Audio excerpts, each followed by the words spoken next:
દેવભૂમિ દ્વારકાથી માત્ર 18 કિલોમીટર દૂર આવેલું નાગેશ્વર મહાદેવ એ ભગવાન શિવનું બીજું જ્યોતિર્લિંગ છે।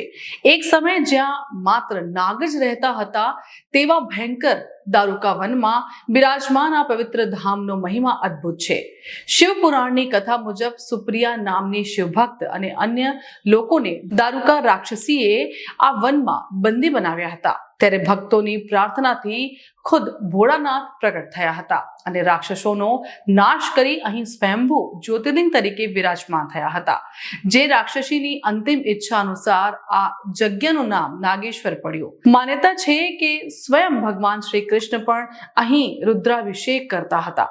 શિવજીના સહસ્ત્ર નામોમાં નાગેશ્વર નામ પણ સામેલ છે અને તેમના ગળામાં હંમેશા નાગદેવતા બિરાજે છે। રુદ્ર સંહિતામાં પણ શિવને દારૂકાવન નાગેશ્વરમ તરીકે ઓળખવામાં આવ્યા છે।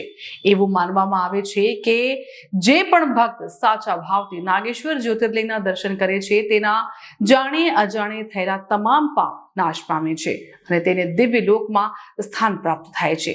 દારૂકા વનની આ પવિત્ર ધરતી પર આવનાર દરેક શ્રદ્ધાળુ શિવ ભક્તિના અપાર અલૌકિક આનંદ અને દિવ્ય શક્તિનો અનુભવ કરે છે।